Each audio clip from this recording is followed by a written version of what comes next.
This is the Benefits Buzz Podcast, your weekly pulse on what's happening in the world of employee benefits. Brought to you by your friends at WEX, who believe in simplifying benefits for everyone. Now listen up and let's get buzzed. Welcome to Benefits Buzz, a WEX podcast. In today's episode, we'll explore how election years impact employee benefits. With political campaigns influencing policy proposals from healthcare to retirement plans, what should employers and HR professionals expect? How can they prepare for possible changes in regulations and employee expectations? Joining us is Chris Byrd, Senior Vice President and Head of Government Affairs at WEX, to dissect the key issues, review some past trends, and predict future shifts in employee benefits. Chris, welcome to the show.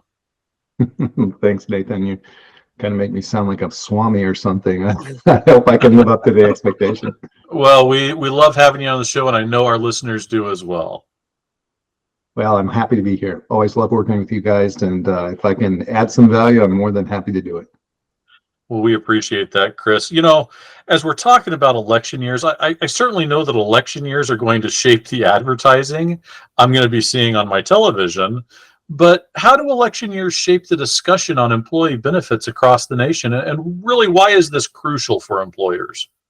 Well, since you mentioned advertising, I have to tell you, raise your hand if your phone is blowing up with texts as well. One of the small dollar contributions.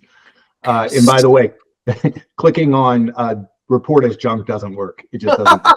I've noticed that after the 3 dozen times I've done it. Yeah.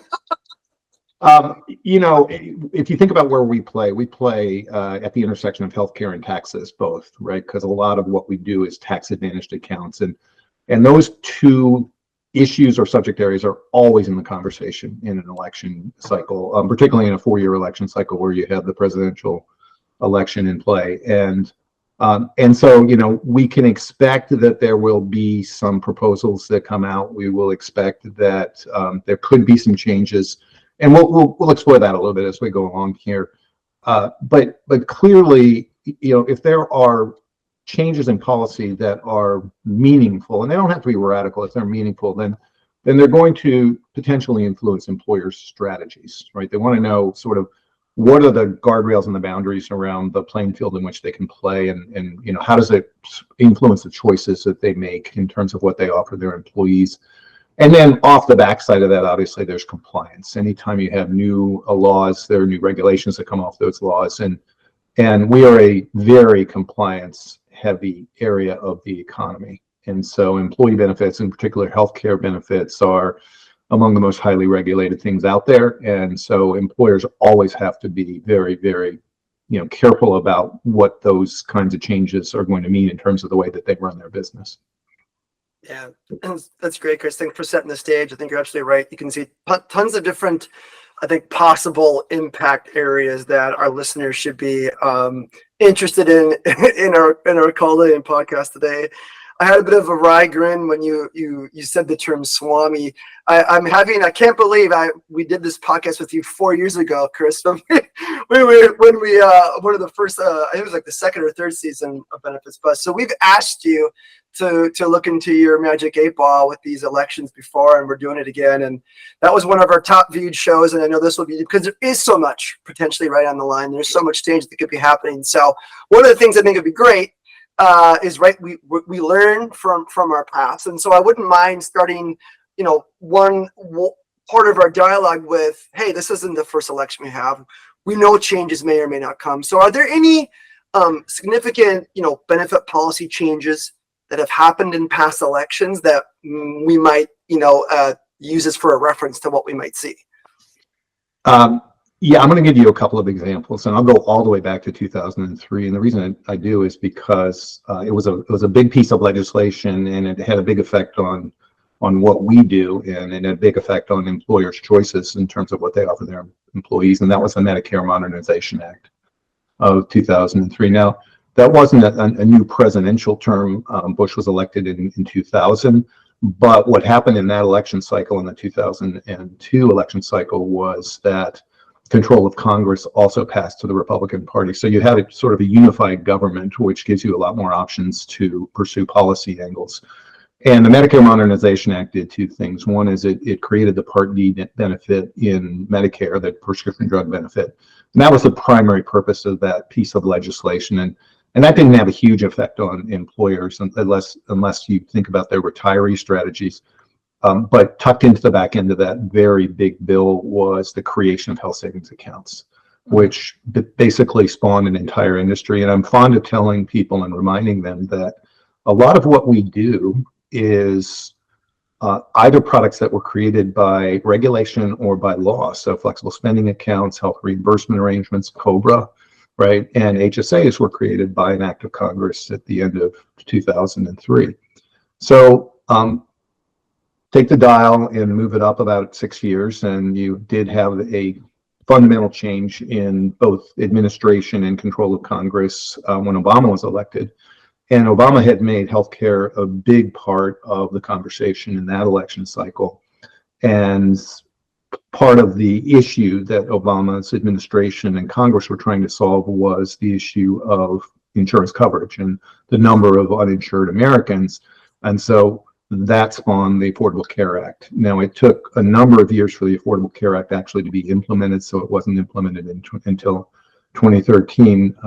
But any employer out there, any broker knows that there were a host of new mandates, new regulations that went, far beyond the account-based products or COBRA or anything else to fundamentally control the rules by which employers had to play in offering health insurance to their employees. And the other, obviously, very significant and fundamental change that was introduced by that legislation was the creation of the Affordable Care Act exchanges and a place for people to go and shop for individual insurance outside of their employer, or if they didn't have employer offered insurance, or if they were unemployed, but also some subsidies for those who were less fortunate. And so what was interesting there was that there was some concern, I think, on the part of employers that might weaken the employer market, that you might see a big exodus of employees out of employer plans into individual market plans. That didn't really end up happening.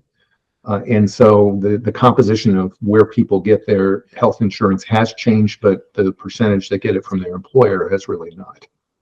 And then the more recent one was a couple of years ago when the Inflation Reduction Act was passed. Now, that was passed in a divided Congress, interestingly. But there were a whole lot of different things in that bill, including obviously some very important climate initiatives important to the Democrats and to some Republicans, but also included in that was an extension of the enhanced subsidies for people who were purchasing insurance on the ACA exchanges. So remember that those subsidies were temporarily enhanced during the pandemic as part of the fiscal relief, or the economic relief that we were trying to give people. And so those subsidies were extended again until the end of next year. And really what that means is that employees have the potential for more affordable healthcare options on the exchanges. But again, most of the enhanced enrollment in the exchanges as a result of those subsidies being increased has really come out of two things: Medicaid and the uninsured. And you haven't seen a lot of fundamental change in where working age Americans get their health insurance. Chris, I really appreciate that you brought up 2009 and Obama and the ACA. We're going to delve into the ACA a little bit in today's episode coming up. So there's kind of your foreshadowing. But it really seems like since 2009, every single election cycle has always included discussions around healthcare or healthcare reform. It's become a much more popular trending topic in every election cycle. So are there any healthcare reforms being considered this election cycle that you're aware of, and how might those impact employer-provided health plans? It's a good question, and not to kind of tone down this whole conversation too much, but I would say that compared to recent history, healthcare is not as high up in the conversation as it normally is in an election cycle, and particularly in a presidential election cycle.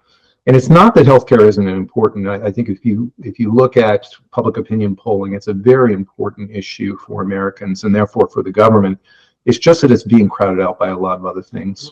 The economy, immigration, the border, Obviously, the world is a less stable place these days, and so foreign policy has taken a front seat. And so the healthcare conversation has been a little bit more focused on a few issues. The big issue that is, I think there's bipartisan agreement on the problem, not necessarily on the solution, is drug prices, drug costs. And this is a function of the fact that there are so many wonderful drugs that have been introduced over the last couple of decades, and especially recently, but they're expensive. And there is dissatisfaction with the way that drugs are priced. There's dissatisfaction with the way they are distributed. So PBMs are under attack. And so I think that you can expect that there probably will be some attempt to further control drug prices. There's already the ability for the government to negotiate drug prices in Medicare. I think you'll see an effort to extend that to the commercial market. So what would that mean? Well, obviously lower drug prices are going to hurt the pharmaceutical manufacturers' bottom lines, but they could benefit obviously both employers and employees by lowering costs both to the employer and lowering out-of-pocket costs for individuals. That said, it's a complicated issue, and it's by no means certain that there will be progress made to a final solution on that. But I think you can see that dominate a lot of the conversation, both over the next month before the election, and then whoever controls Congress and whoever's sitting in the White House, I think you'll see that continue to be an area of focus. I think for the Democrats in particular, if Kamala Harris is elected president, I think she will push very hard to make the Enhanced Affordable Care Act subsidies permanent.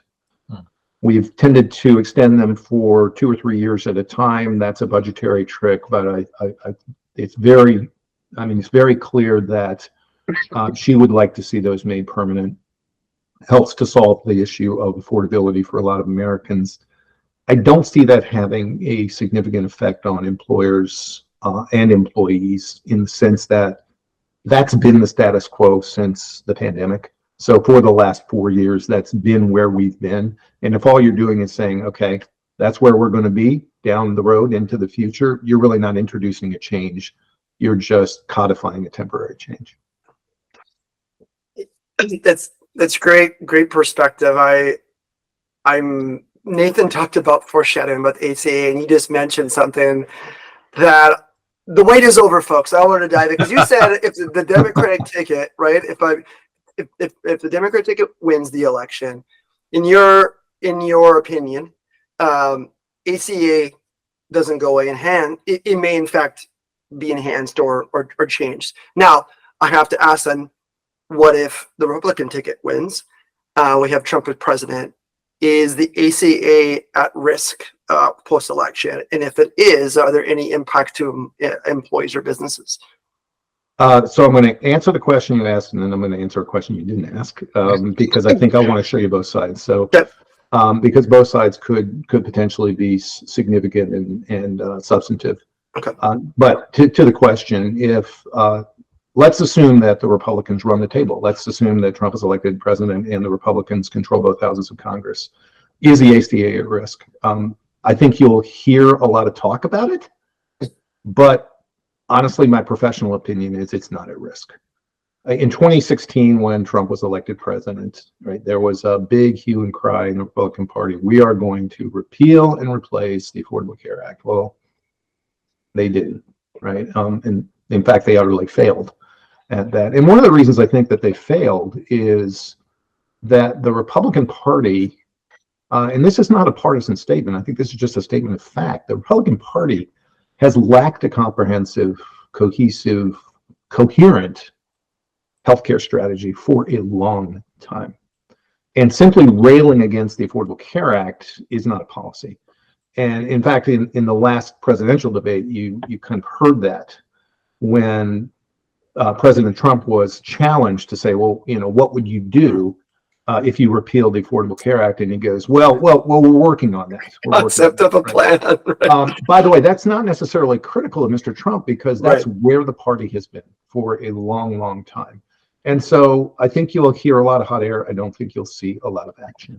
On the other side, there is this question, and I think it's a reasonable question.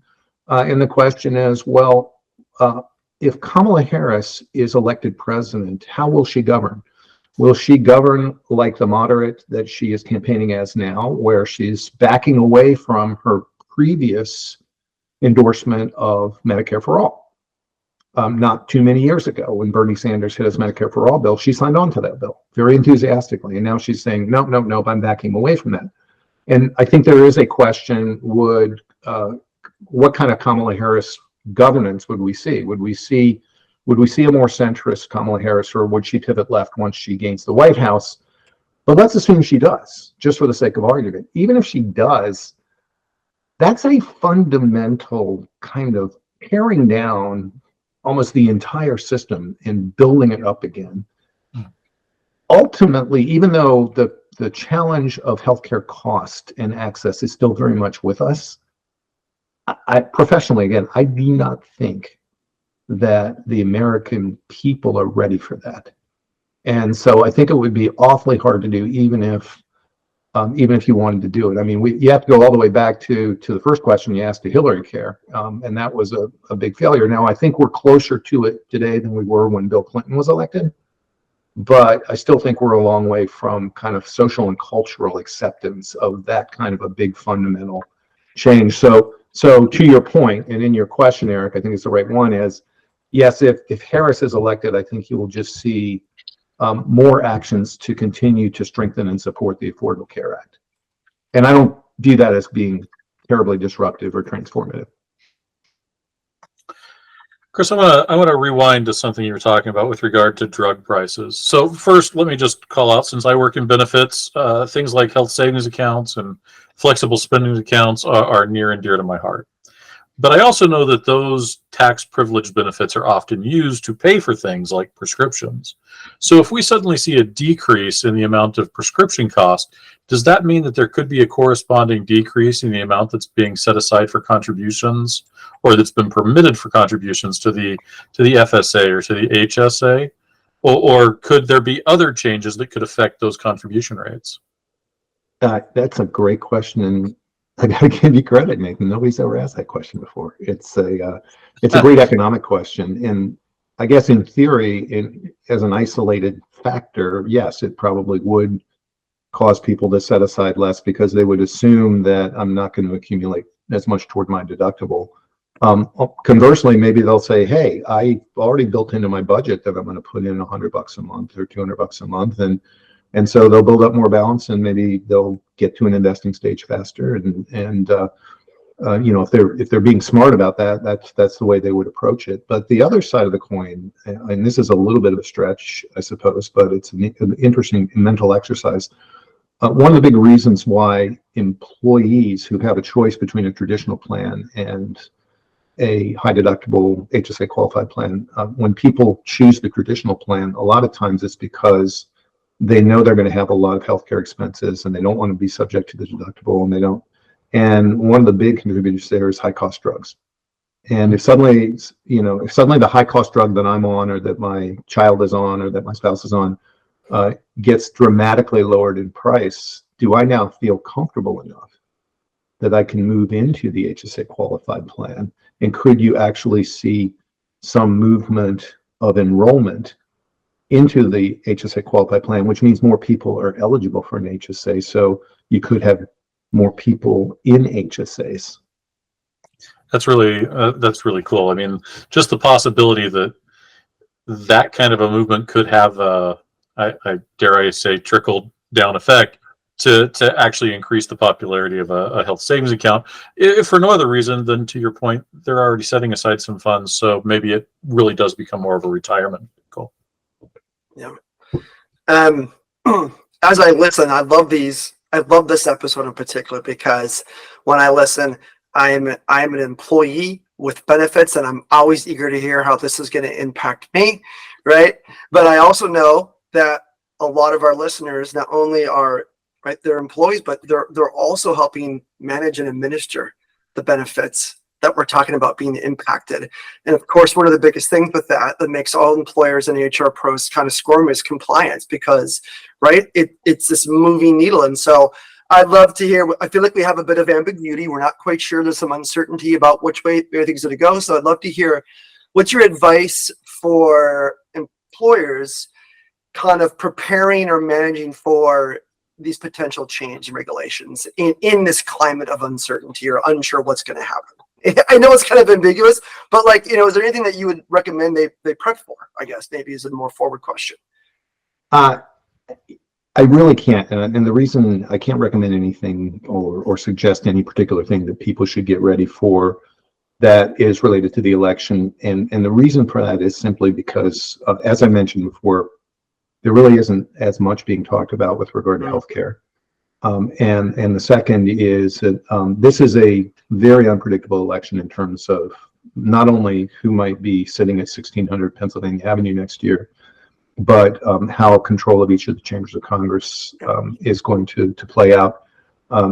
In summary, trust me when I say this is all a margin of error election. It's very, very close. And so the House could go either way, the Senate could go either way, and the presidency could go either way.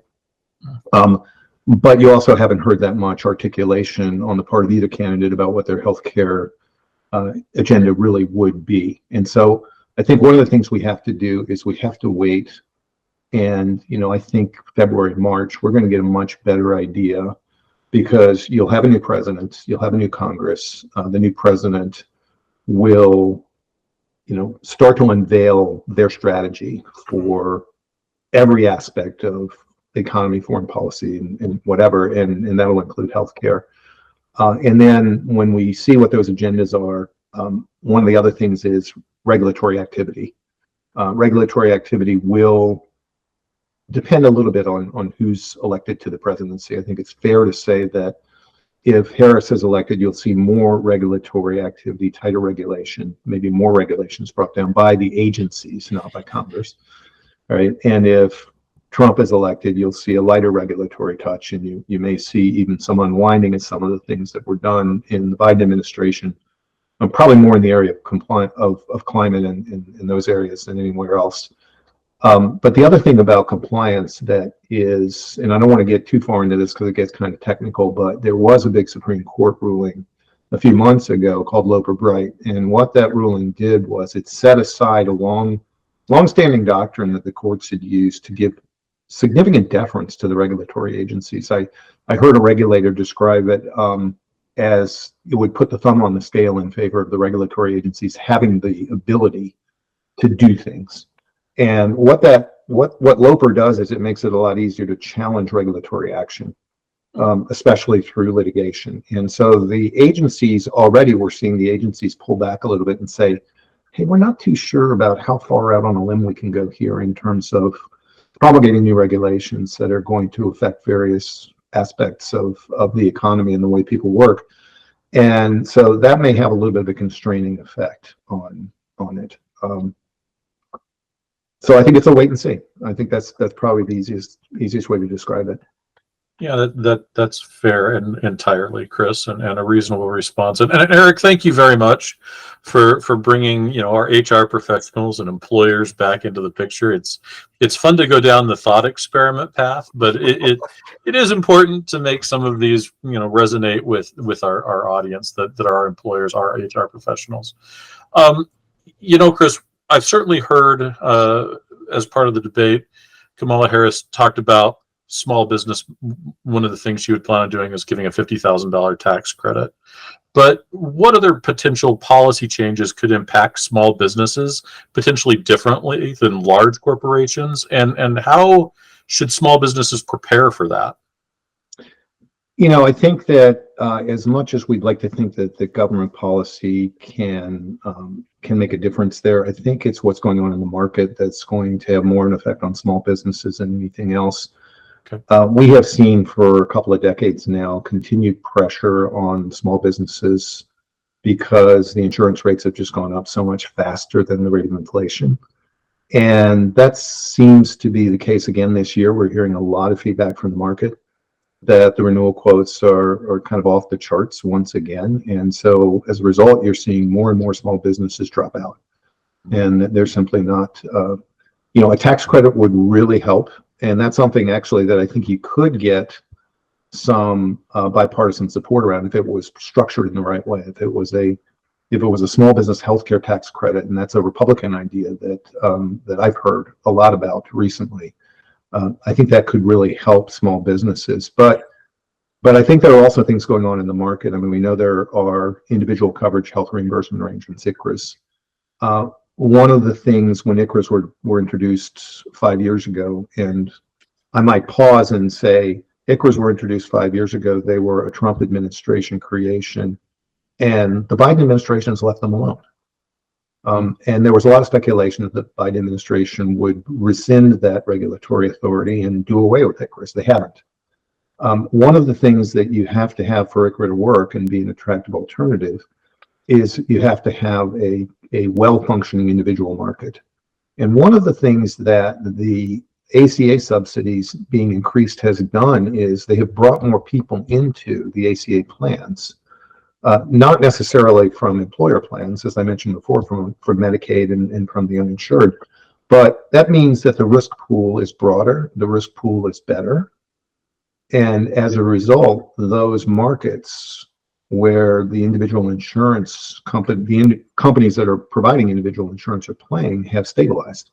And the rate of increase in individual premiums has not tracked what has happened in the small business market. And so if I'm a small business owner, I might feel a little bit better about giving a fixed amount to my employees and freeing them to go shop for insurance, partially subsidized by me, because I know that the quality of what they've got out there to shop for is better than it was 5, 6, 7, 8 years ago.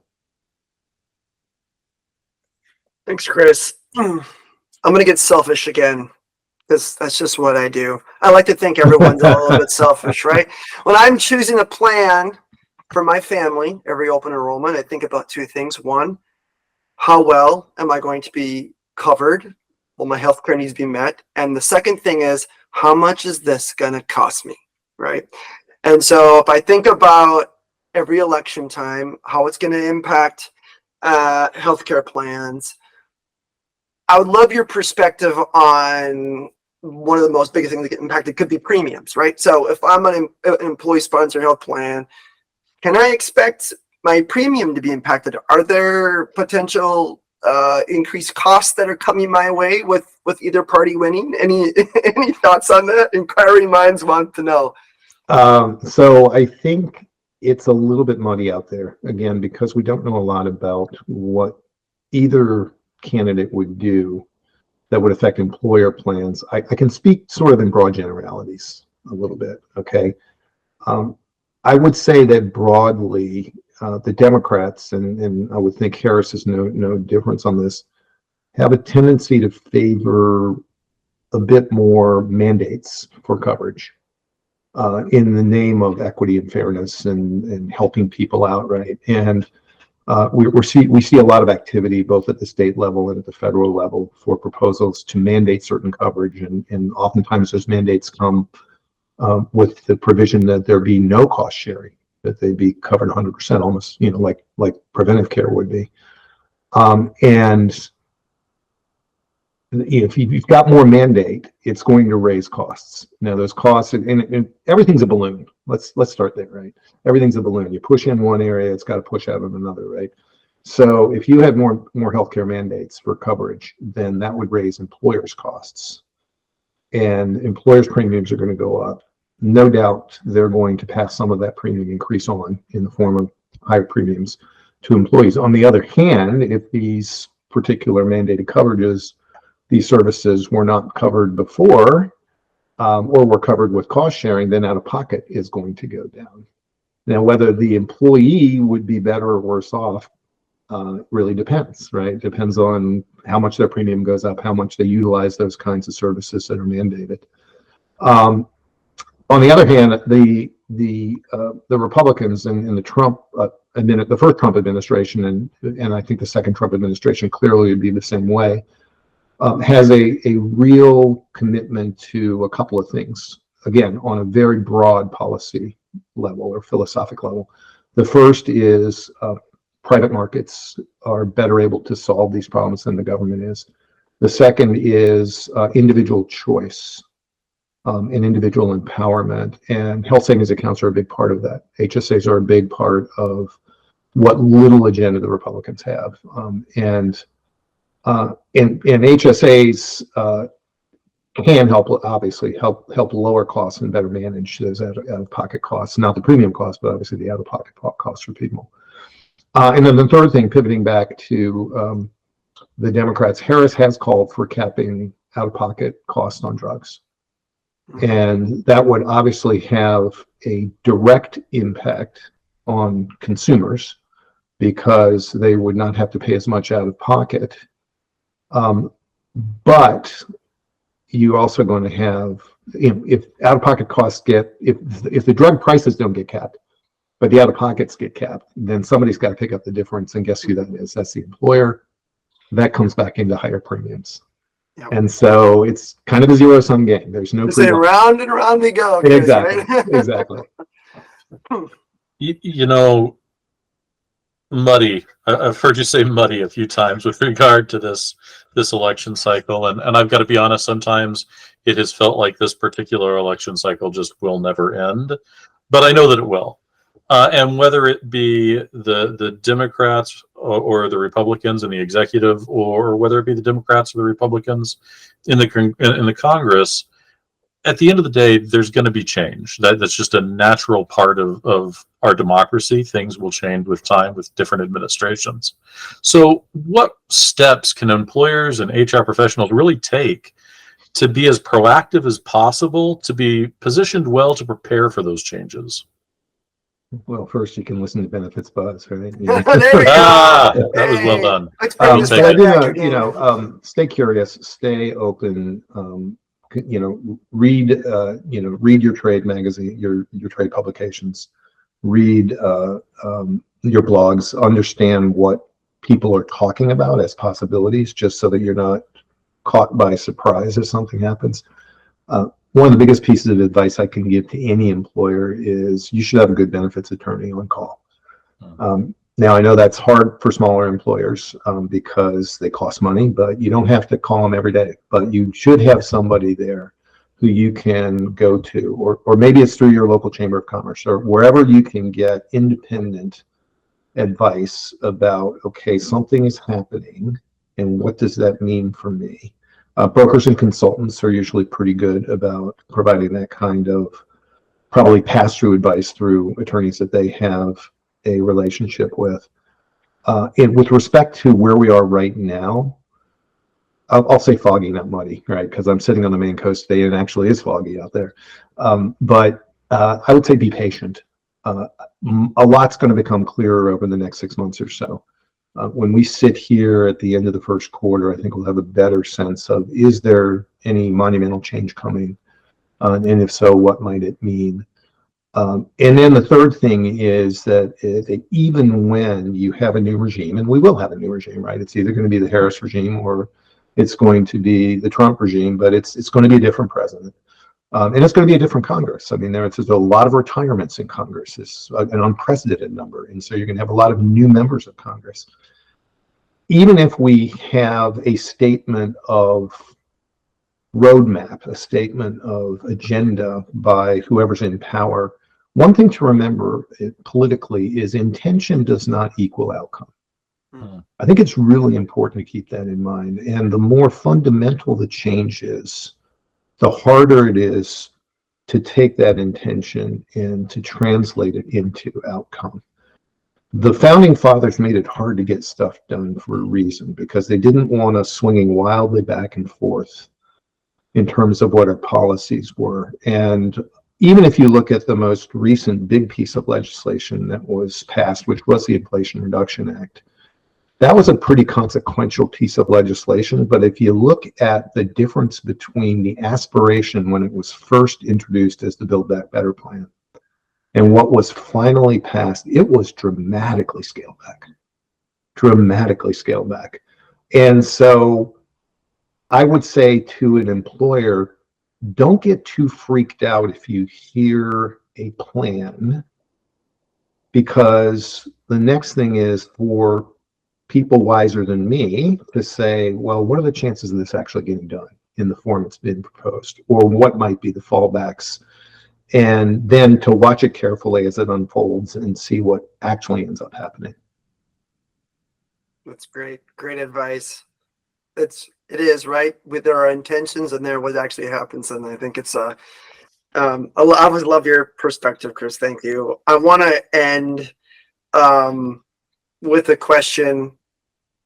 We asked you to be the Swami. I think that's a Johnny Carson reference. Is it a Johnny Carson reference? That was Karnak, and I don't have an envelope. Karnak, yeah, I remember the visual. Remember? Yeah. Mm-hmm. Well, and you already did this once, and I love that you did it. But we do the best we can to prep for these, Chris. But part of your job is, we know that you take time to be on the Hill and talking with all the stakeholders in this, and so you're privy to a lot of conversation. You've shared a lot with that. But we don't know all the things that are happening, so maybe we're not asking all the right questions. So typically we like to end our episode with, was there a question that we wished you would have asked us that we didn't? Or is there just some imparting information that you'd like to provide to our listeners regarding the election and any impacts on employee benefits? I'll answer that question in two parts. There's one question, and this is going to start to close out this episode on a little bit of a cautionary note, but I don't want to send people screaming off into the night. And it has nothing to do with the election, but I would be, pun intended, I guess, I would be committing malpractice if I didn't mention it. And I mentioned it at Spark back in the spring. There is a ruling that's going to come down from Health and Human Services, CMS, and it's going to be regarding drug coupons and drug manufacturer coupons and other third-party payments to help with out-of-pocket costs. And the question is, should these be accumulated toward the out-of-pocket maximum, or should they not? And up to this point, CMS has said, you know what, it's up to the plan. They can do what they want. And the vast majority of plans are like, we're not going to count these because it's not the patient's out of pocket, right? This is the drug manufacturer paying for it, right? That's no different than if the drug manufacturer had discounted the drug. Well, the district court last year said, no, you can't have an inconsistent rule. It's got to be consistent one way or another. And if the ruling comes down that you must apply these to the out-of-pocket maximum, you're also implicating the deductible. And if you implicate the deductible in that way, you just disqualified every health insurance plan in America from being HSA qualified. Now, that's the doomsday scenario.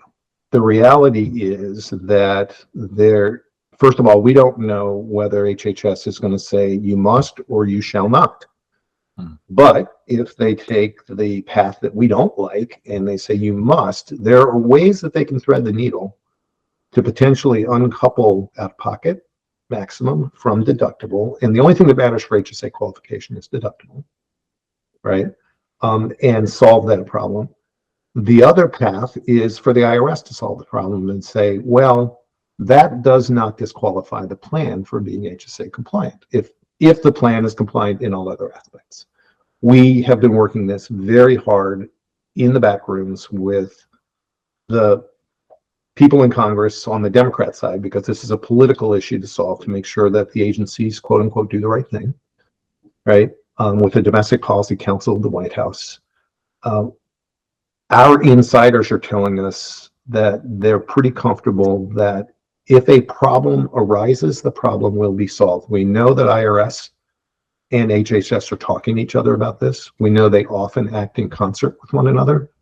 This issue has nothing directly to do with HSAs. Nobody is trying to harm HSAs, but HSAs could potentially be collateral damage. And so we've worked very hard just to make sure that HSAs aren't inadvertently impacted. And we've made it abundantly clear to everybody who will listen that there's 38 million of them out there. And it's awfully hard to hurt that many people. But In the unlikely event that something crazy happens and we have to go to Congress for a fix, I don't want everybody to say, Chris, I listened to your benefits buzz on October 4th, and you didn't say a freaking word about this. And by the way, in terms of timing of this, we believe that this will be addressed in every year. HHS has something they call the Notice of Benefit and Payment Parameters. It's the rules for ACA plans, and every plan's an ACA plan. I'm not talking about exchange plans. And every year they've been publishing their proposed rules earlier and earlier. So last year they were in mid-November. They're adopted they're put out for comment. They're adopted in final form in April, and they govern the following year. So this would be what would govern plans in 2026. So there'd be no immediate effect anyway. But I just wanted everybody to, I didn't want anybody to accuse me of sweeping that under the rug. So that's number one. But the other thing is any additional tips for employers during an election year. I would say just stay calm, stay focused, just deal with what's in front of you today. Employers have a lot of things they're trying to accomplish in terms of attracting and retaining talent, motivating talent, getting the most productivity out of them. And most importantly, I think to a lot of employers, making sure that their employees appreciate the value of the employee benefits that they as an employer are providing. And that's what you as an employee benefit manager or as a chief human resources officer ought to be just focused on, is take care of your customer. Your customer is your employee. Don't let all of the noise that's out there and all the speculation about things that could or couldn't happen and, election interference and whatever it might be, just let that all fall away and just stay focused.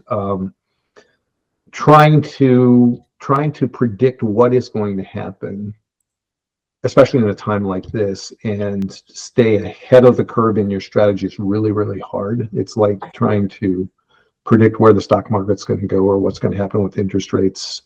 Only a few people get rich doing that, and they're usually lucky, not smart. So I would say just stay head down, stay focused on the mission. We'll try to keep you as informed as we can as things develop and as we start to see what the path forward may look like next year. Chris, we love having you on the podcast. I feel like we could talk to you all day, but unfortunately, all good things must come to an end. So thank you so very much for joining us. And thank you to all of our listeners for tuning in to today's episode. If you haven't yet, please subscribe to Benefits Buzz and leave us a review. We'd also love to hear what topics you're interested in. We'll see you next season. Thanks, guys.